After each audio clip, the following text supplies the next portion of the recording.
नमस्कार मित्रों, कैसे हो आप लोग।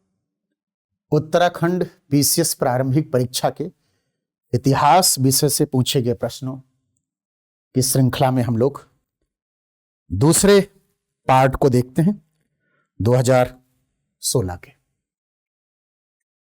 क्वेश्चन नंबर पहला ये रहा आपके साथ, निम्नलिखित स्थानों में से कौन सा स्थान पूर्व मध्यकाल में शिक्षा का केंद्र नहीं था।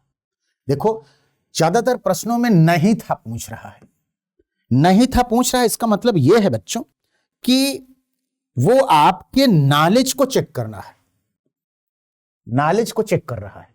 क्योंकि है में तो सामान्यतः आप है पढ़ लेंगे, ये है ये है ये है। नहीं है में पूरा डिटेल जानना होगा, तभी आप निगेट कर सकते हैं किसी चीज को। अब इसके विकल्पों पर आए आप। ए नालंदा, बी विक्रमशिला, सी तक्षशिला, डी उदंतपुर। अक्सर मैं बच्चों से कहता हूं कि बच्चों आप क्रोनोलॉजी को दिमाग में रखो, क्योंकि क्रोनोलॉजी बहुत महत्वपूर्ण चीज है। अब जैसे आप क्रोनोलॉजी रखोगे, पूर्व मध्यकाल टाइम पूछ लिया है इसने। अब अगर आपके दिमाग में क्रोनोलॉजी है कि नालंदा तो गुप्त वंश के कुमार गुप्त का समय है जो 5वीं सदी का है, विक्रमशिला धर्मपाल का है जो 9वीं सदी का है, तक्षशिला तक्ष जो भारत के पुत्र थे उनके नाम पर तक्ष है, और तक्षशिला तो लगभग बीसी के आसपास 700 ईसा पूर्व के आसपास का समय है, 700 बीसी के आसपास का। उदंतपुरी जिसकी स्थापना गोपाल ने किया था, ये 750 एडी का समय है। अब अगर आपके दिमाग में, जैसा कि मैंने क्रोनोलॉजी लिख दिया, क्रोनोलॉजी यदि तिथि क्रम काल क्रम आपके दिमाग में है बच्चों, तो कैसा भी क्वेश्चन होगा आप क्लिक कर देंगे। अब इसमें देखेंगे पूर्व मध्यकाल में नहीं है तो तक्षशिला, क्योंकि ये 700 बीसी के आसपास। कौटिल्य यहीं पढ़ा था, तक्षशिला में ही कौटिल्य पढ़ा था। और यही नहीं बच्चों, यहीं वो बाद में प्राचार्य और आचार्य भी बन गया था। द्विजर्षभ ब्राह्मण इसको कहा गया है, इसने अर्थशास्त्र की रचना की। तो इस तरह से पूर्व मध्यकाल में शिक्षा का केंद्र कौन नहीं था, तो इसमें आपको तक्षशिला क्लियर हो जाना चाहिए। न्याय दर्शन के संस्थापक थे ए कपिल, बी कणाद, सी गौतम, डी जैमिनी। अब इसमें सी गौतम, कपिल सांख्य दर्शन के हैं, फुल सॉल्यूशन आपके सामने हम दे रहे हैं। कणाद वैशेषिक दर्शन के हैं, वैशेषिक। गौतम सही ही है न्याय के, और जैमिनी जो है वो मीमांसा दर्शन के हैं, मीमांसा दर्शन के। तो इस तरह से अगर और मान लीजिए पूछता वेदांत, फिर आपसे इसके अलावा योग पूछ सकता था, चारवाक पूछ सकता था, जैन बौद्ध आप जानते ही। तो षड दर्शन यानी आस्तिक दर्शन और नास्तिक दर्शन दोनों को आप जाने, उनके संस्थापकों को जाने। अब कल को क्या आ सकता है, क्योंकि सॉल्यूशन इस ढंग से हो आपके सामने कि कुछ एनरिचमेंट हो, आपको लगे कुछ लाभ है। कल को ये एक एक लाइन में हर दर्शन का सार रख देंगे। जैसे कर्मकांड को रख दें, जैसे तर्क को रख दें, जैसे पदार्थ को रख दें, जैसे संख्या को रख दें, या द्वैतवाद को रख दें। ये आइडियोलॉजी से, यानी अगला क्वेश्चन क्या है आपके दिमाग में होना चाहिए कि अगले एग्जाम में इस क्वेश्चन के बनने की संभावना है जो एग्जाम में देने जा रहा हूं। इसी तरह से मेंस में भी आपके दिमाग में चीजें क्लियर होनी चाहिए कि इसमें ये क्वेश्चन पूछा जा सकता है। और वही बच्चे फर्स्ट अटेम्प्ट में मजिस्ट्रेट बन जाते हैं जो इस ढंग से प्रिपरेशन करते हैं। Is it clear? अगले क्वेश्चन को, घोड़े के नाल के आकार की मेहराब सर्वप्रथम प्रयोग में लाई गई थी। एक एक विकल्प को अगर आप देखें, ए इल्तुतमिश के मकबरे में, बी गियासुद्दीन तुगलक, ये इसको सही कर लें। गियासुद्दीन तुगलक के मकबरे में, सी अलाई दरवाजा में, डी कुब्बत उल इस्लाम मस्जिद में। अब मेहराब आप जानते हैं, मेहराब ये मेहराब होती है, लेकिन इस क्वेश्चन के संदर्भ में पूछा है घोड़े के नाल की। सामान्यतः तो घोड़े के नाल की ही मेहराब होती है, लेकिन अलाई दरवाजा इसमें सही है, क्योंकि अलाई दरवाजा में जो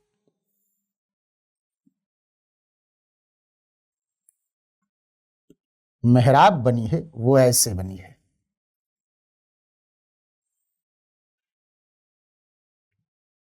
तो इस तरह से आप देख सकते हैं कि जो मेहराबें बनी हैं कमोबेश, तो उसमें और अलाई दरवाजा जो है वो पहली शुद्ध इस्लामिक विशुद्ध इस्लामिक है, विशुद्ध इस्लामिक इमारत है। अलाई दरवाजे में घोड़े की नाल की तरह जो है उसको बनाया गया है, और भी उसमें जालियां वालियां भी बनी हैं। कभी देखने का मौका मिले तो आप देखें। Is it clear? इस तरह से, और पहली बार वास्तविक मेहराब का प्रयोग जो है वो देखें तो इसी में मिलेगी आपको। बलबन को भी लोग कहते हैं। निम्नलिखित में से कौन से सूफी संत महबूब ए इलाही के नाम से जाने जाते? ए शेख मोइनुद्दीन चिश्ती, बी शेख निजामुद्दीन औलिया, सी बाबा फरीद, डी शेख नासिरुद्दीन चिरागे दहलवी। जिसमें बी शेख निजामुद्दीन औलिया को महबूब ए इलाही कहा गया है। इन्हें योगी सिद्ध भी कहा गया है, योगी सिद्ध भी कहा गया है। इनकी जो दरगाह है वो दिल्ली में है, निजामुद्दीन औलिया में है, जो है निजामुद्दीन नाम ही है वहाँ। और इसके अलावा अगर आप इनको देखो तो ये अविवाहित संत थे। तो इस तरह से हम देख सकते हैं कि ये अविवाहित थे, और इनकी 2-3 बातें बहुत अच्छी थी। ये भी वही मुफलिसी में, यानी जो चिश्ती परंपरा की बातें थी उसको ध्यान में रखते थे। इनका भी ये कहना था कि भोग विलास ठीक नहीं है, सादगीपूर्ण जीवन ठीक है। ये भी राज्य से सहयोग के विरोधी थे। इनकी तो एक लाइन बड़ी अच्छी है, कहते थे ये कि मेरे घर में 2 दरवाजे हैं, एक दरवाजे से यदि सुल्तान मेरे घर में प्रवेश करता है तो दूसरे दरवाजे से मैं बाहर चला जाता। इवन इन्होंने अपनी मृत्यु से पहले कहा था कि मेरी मृत्यु के बाद मुझे खुले घास के मैदान में दफना देना, लेकिन मोहम्मद बिन तुगलक ने इनकी मृत्यु जब हुई तो इनको दफना और बाकायदे उसको एक स्मारक का रूप दे दिया। इस तरह से इनको हम देख सकते हैं। अगला क्वेश्चन, सुल्तान जिसने बढ़ाकर भू राजस्व उपज का 50% कर दिया वह था? ए मोहम्मद बिन तुगलक, बी अलाउद्दीन खिलजी, सी फिरोज शाह तुगलक, डी बलबन। तो ये अलाउद्दीन खिलजी है। इसने न सिर्फ 50% कर लिया बल्कि इसने चराई कर लिया, यानी दुधारू पशुओं पर, और घरी कर लिया, यानी हाउस टैक्स भी लिया, घरी कर भी लिया। तो चराई कर और घरी कर दोनों लिया। अब आप सोचो बच्चों कि उपज का 50% फिर चराई कर, घरी कर, ये सब ले लेगा तो किसान की क्या स्थिति होगी। लेकिन इसके बावजूद भी इसके काल में कोई कृषक विद्रोह नहीं होता। क्या मतलब है? इसका अर्थ यही है कि हो सकता है इसके काल में मुद्रास्फीति नियंत्रण में रही हो, क्योंकि इसने एक मार्केट कंट्रोल सिस्टम डेवलप किया था, बाजार व्यवस्था विकसित किया था, उसमें दाम को सुनिश्चित कर दिया था। यानी एक तरह से प्रशासित मूल्य की, एडमिनिस्ट्रेटिव प्राइस का जो कॉन्सेप्ट है वो इसके काल में दिखाई देता है। लेकिन चूंकि इसमें प्रश्न पूछा है कौन लेता था, वह था, और अलाउद्दीन खिलजी पहले है। कल को प्रश्न ये बन जाए, अब इसमें विकल्पों को, जैसे ये ए बी सी की जगह ए बी कर दे, बी सी कर दे, सी डी कर दे, ए डी कर दे, तब विकल्प में हो, तो ये ध्यान रखना कि इन दोनों ने 50% कर लिया था, मोहम्मद बिन तुगलक और अलाउद्दीन खिलजी। कल को ये नेचर ऑफ क्वेश्चन बदल जाएगा कि निम्न में से किन सुल्तानों ने कर को 50% वसूला, तो उत्तर बदल जाएगा। Is it clear? किस तरह से इनको आप देखो। निम्नलिखित इमारतों में से कौन से इमारत शान फतेहपुर कही जाती है? ए बुलंद दरवाजा, बी तुर्की सुल्ताना का महल, सी जामा मस्जिद और डी शहजादी अंबर का महल। तो इसमें जामा मस्जिद फतेहपुर सीकरी, जिसको अकबर ने गुजरात विजय के बाद एक तरह से स्थापित किया था, यहीं पर बहुत सारे महलों का निर्माण, रुकैया का महल, जोधाबाई का महल, पंच महल और जो है दीवाने क्या कहते हैं सलीम चिश्ती की दरगाह, जामा मस्जिद, बहुत सारी इमारतों का निर्माण किया है। ये एक राजधानी के रूप में था। यहीं एक इबादत खाना भी शुरू किया था अकबर ने। तो इस तरह से इनको आप देख सकते हैं कि इसमें जामा मस्जिद है। बुलंद दरवाजा आप जानते हैं गुजरात विजय, फिर बाद में इसमें दक्कन विजय को भी जोड़ करके थोड़ी सी ऊंचाई बढ़ा दी गई थी।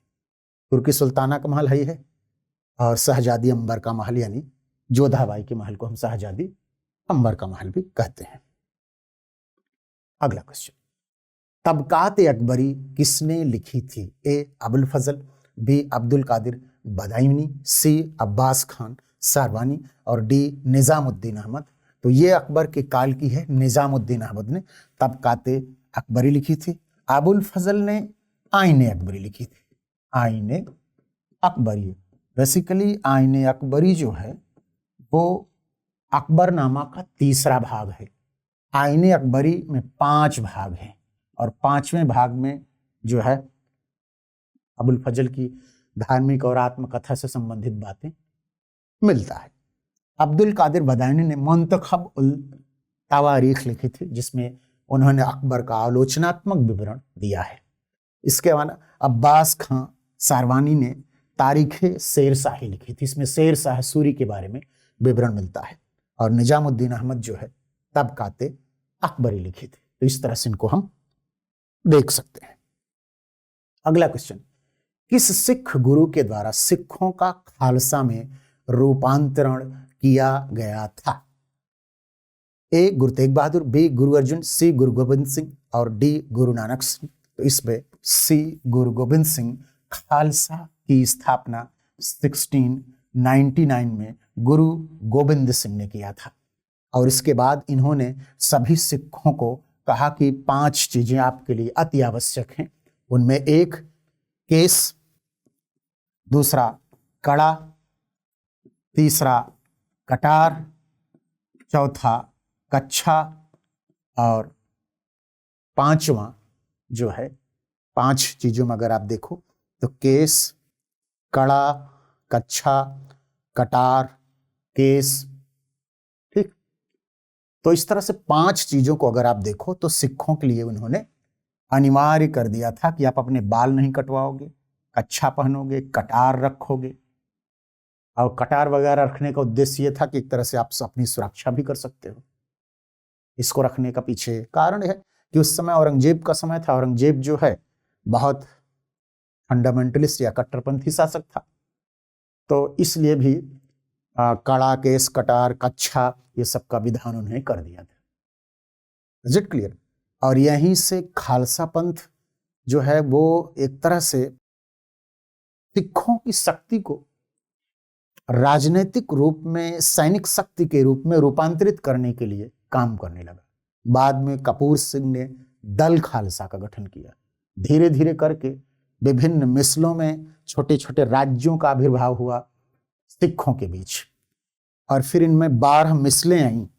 उनमें सबसे जो है प्रभावशाली मिसलों में अगर आप देखो तो भंगी अहलुवालिया मिसली थी, और बाद में सुकरचकिया मिसल सबसे प्रभावशाली बनी, और रणजीत सिंह के नेतृत्व में सिख राज्य मजबूती से स्थापित हुआ। तो इस तरह से इनको हम देख सकते हैं। गुरु तेग बहादुर, इन्होंने सैनिक रूप से जो है सिखों को लामबंद करने की कोशिश किया। गुरु अर्जुन देव ने अगर आप देखो तो गुरु ग्रंथ साहब को अंतिम रूप से संकलित किए, और गुरु नानक देव ने सिख धर्म को स्थापित किया। तो इस तरह से इन गुरुओं का ये इतिहास था। जेम्स एंड्रयू मैग्से भारत के किस गवर्नर जनरल का वास्तविक नाम था? A lord Dalhousie, B lord Canning, C lord North, D lord Curzon. इसमें लॉर्ड डलहौजी को जेम्स एंड्रयू रैमजे के नाम से जानते हैं। बाद में ये गवर्नर जनरल बन गया और कहा जाता है बच्चों कि लॉर्ड डलहौजी ने ही वास्तविक रूप में ब्रिटिश भारत में आधुनिकता शुरू की। चाहे वो संचार तंत्र का विकास हो, सार्वजनिक निर्माण की बात हो, रेलवे लाइन का विकास हो, पोस्ट ऑफिस का विकास हो, तार व्यवस्था हो, तो इस तरह से ही इसने कार्य किए। लेकिन विडंबना यह है कि उस समय इसकी जरूरत नहीं थी। इसके रेलवे विस्तार पर तिलक की एक बहुत अच्छी लाइन है। तिलक ने कहा कि हमें दूसरे के तागपाट पर नहीं सजना है। क्यों? क्योंकि तिलक को लगता था कि अभी हमें रेलवे की जरूरत नहीं है, हमें रोटी की जरूरत है। लेकिन अंग्रेज अपनी औपनिवेशिक नीतियों के तहत ही काम कर रहे थे, जो भी उनको करना था। इस तरह से इनको हम देख सकते हैं। 1857 ईस्वी के विद्रोह के समय भारत का गवर्नर जनरल कौन था? A lord Hastings, B lord Canning, D lord Amherst, D lord Auckland. देखिए फिर क्रोनोलॉजी का महत्व समझ में आ गया। मैं हर बैच में जो क्लास लेता हूं बच्चों को क्रोनोलॉजी के लिए बहुत सचेत करता हूं। ये तो मान लीजिए आपके लिए पेपर सॉल्व कर रहा हूं, तो वैसे भी मैं कह रहा हूं बेटा कि हिस्ट्री में क्रोनोलॉजी बहुत महत्वपूर्ण चीज है। क्रोनोलॉजी से ही बहुत सारे क्वेश्चन आप सही कर लेंगे, क्योंकि थीम आपके दिमाग में सेट हो जाएगी। अब इसमें विकल्प में अगर देखो तो लॉर्ड कैनिंग है। लॉर्ड कैनिंग लॉर्ड डलहौजी के बाद ही गवर्नर जनरल बना था, और लॉर्ड पामर्स्टन प्राइम मिनिस्टर थे, और कॉलिन कैंपबेल विद्रोह के समय प्रमुख सेनापति थे। लॉर्ड कैनिंग गवर्नर जनरल थे। इस तरह से लॉर्ड कैनिंग हो जाएगा इसमें सबकी क्रोनोलॉजी। अब इसको आप देखोगे, लॉर्ड हेस्टिंग ये 1813 से जो है लगभग 22 तक था। फिर एडम्स आया। कैनिंग 1856 से लेकर के कमोबेश 62 तक। लॉर्ड एमहर्स्ट को अगर आप देखोगे तो ये 1823 के आसपास। लॉर्ड ऑकलैंड को अगर आप देखोगे चार्ल्स मेटकाप के बाद ये आता है 1836 के आसपास। तो क्रोनोलॉजी अगर दिमाग में सेट है, इनके काम सेट हैं, तो कैसा भी क्वेश्चन पूछेगा आप इजिली सही कर लोगे। हिंदुस्तान सोशलिस्ट रिपब्लिकन आर्मी की स्थापना हुई। ए 1919 में, बी 1927 में, सी 1916 में, और डी 1928 में। इसमें डी 1928 में, और ये दिल्ली में फिरोज शाह कोटला मैदान पर। दिल्ली में फिरोज शाह कोटला मैदान, फिरोज शाह कोटला मैदान। इस संगठन की स्थापना चंद्रशेखर आजाद ने की। उनके सहयोगियों में बहुत सारे सचिंद्र सान्याल थे, शिव वर्मा थे, भगत सिंह थे, बहुत सारे क्रांतिकारी थे। इसके पहले हिंदुस्तान रिपब्लिकन एसोसिएशन या आर्मी की स्थापना जो हुई थी वो सचिंद्र सान्याल के द्वारा कानपुर में 1924-25 के आसपास हुई थी। बाद में इसमें सोशलिस्ट जोड़ दिया गया कि हमारा जो उद्देश्य है वो समाजवादी राष्ट्र का निर्माण करना है, क्योंकि समाजवाद में हम लोग समानता की बात करते हैं। समानता प्रमुख मूल्य है समाजवाद का। निम्नलिखित में से कौन काकोरी कांड से संबंधित नहीं था? काकोरी कांड, यहां भी आपके दिमाग में क्रोनोलॉजी होनी चाहिए कि 1925 में काकोरी कांड हुआ था। और इस कांड में कौन कौन से लोग थे? ए राम प्रसाद बिस्मिल, बी सूर्यसेन, सी राजेंद्र लाहिड़ी, डी अशफाक उल्लाह। अब फिर क्वेश्चन को सिंसियरिटी से देखें। नहीं था पूछा है इसमें, तो नहीं था में फिर क्या आ जाएंगे? बी सूर्यसेन, क्योंकि मास्टर दा, इन्हें मास्टर दा भी कहते थे। मास्टर दा। चटगांव रिपब्लिकन आर्मी इन्होंने ही बनाई थी। और एक तरह से देखिए जो क्रांतिकारी चरण का आंदोलन था इन्हीं के साथ अंततः समाप्त भी हो गया। मास्टर दा एक शिक्षक थे, बाद में क्रांतिकारी गतिविधियों से जुड़ गए और इन्होंने चटगांव रिपब्लिकन आर्मी बनाई और इनके सहयोगियों में बहुत सारी महिलाएं थी, चाहे वो प्रीतिलता वाडेकर हों और जो है इसके अलावा आप अन्य को भी, बहुत सारी महिलाओं को भी देख सकते हैं। विशेष रूप से ये उल्लेखनीय मानी जाती हैं, कल्पना दत्ता, प्रीतिलता वाडेकर। बाद में भी अगर आप देखो बहुत सारी महिलाएं हैं, बीना दास हैं, रानी गिडालू हैं, जिनको रानी की उपाधि नेहरू जी ने दिया था। तो हमारी जो है बेटियां, भारत माता की जो बेटियां हैं, ये बहुत प्रतिभावान थी और बहुत त्यागी थी। राम प्रसाद बिस्मिल, राजेंद्र लाड़ी और अशफाकुल्ला, इन तीनों लोगों को बाद में फांसी दे दी गई थी। निम्न में से कौन नीला जल योजना, ब्लू वाटर नीति से संबंधित है, ब्लू वाटर पॉलिसी से? A de Almeida, B Albuquerque, C Dupleix, D Robert Clive.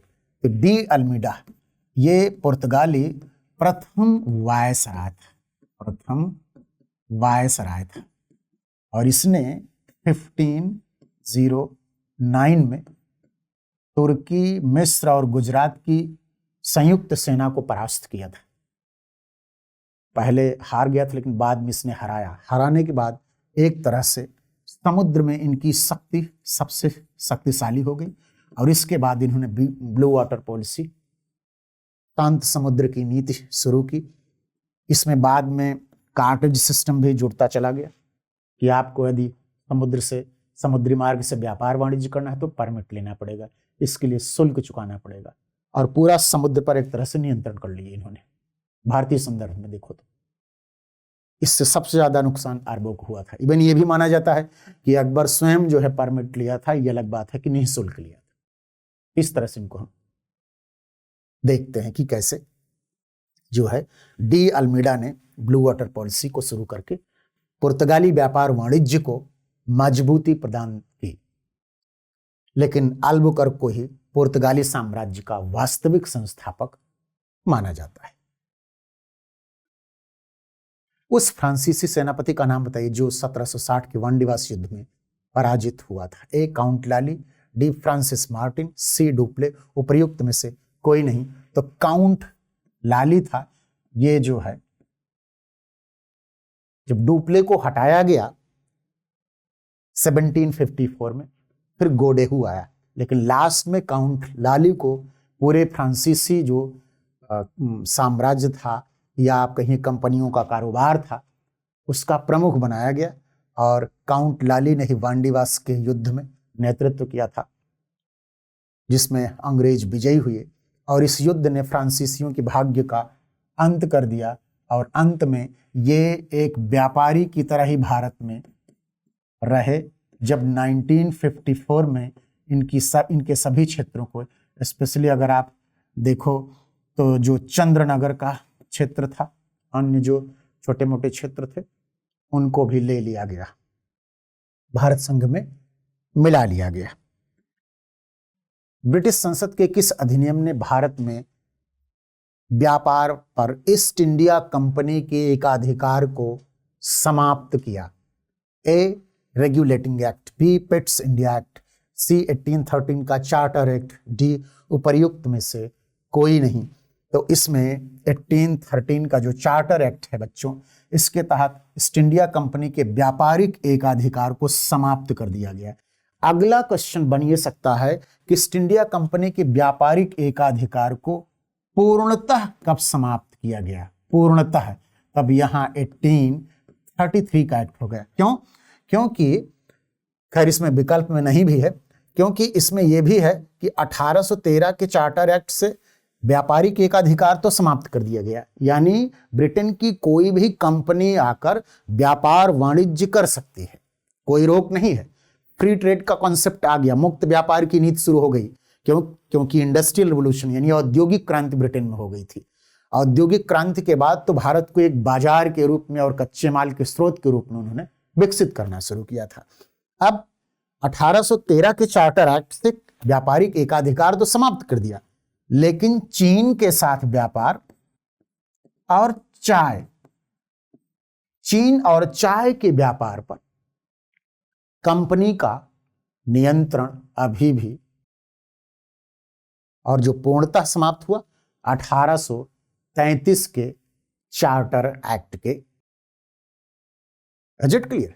Regulating act ये 1773 में आया था। ये पहला संसदीय नियंत्रण कानून था जो कंपनी पर स्थापित किया गया है। इसके अलावा अगर आप देखो पिट्स इंडिया एक्ट, ये 1784 में आया था। इसके तहत बोर्ड ऑफ कंट्रोल का गठन किया गया 6 सदस्यीय, जो कंपनी की गतिविधियों को नियंत्रित कर रहा था।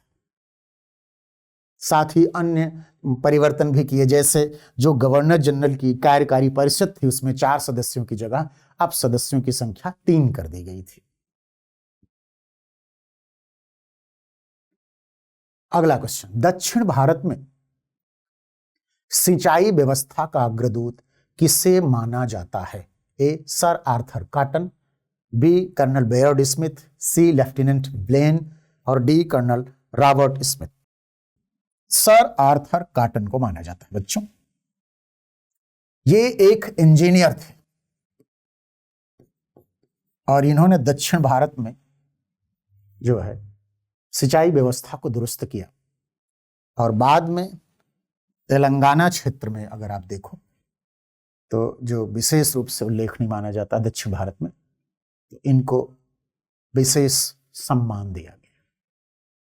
पूरा दक्षिण का इन्होंने, चूंकि इंजीनियर थे तो इन्होंने सारी सिस्टम को बहुत अच्छी तरीके से सेट कर लिया और इस तरह से इनको हम देख सकते हैं। म्यूजियम भी बनाया गया इनके लिए। बथुकम किस राज्य का पर्व है? तो तेलंगाना के आंध्र प्रदेश भी आप कह सकते हो, जो इंजीनियर थे। इसमें देखो क्या है, ये भी एक पर्व है। ओडिशा ए विकल्प में है, बी में तेलंगाना, सी में गुजरात, डी में बिहार। ये तेलंगाना है।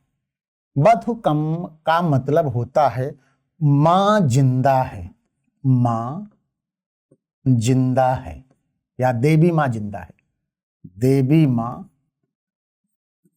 जिंदा है। इसमें क्या है कि बच्चों कि फूलों की 7 लेयर बनाई जाती है, गोपुरम टाइप का बनाया जाता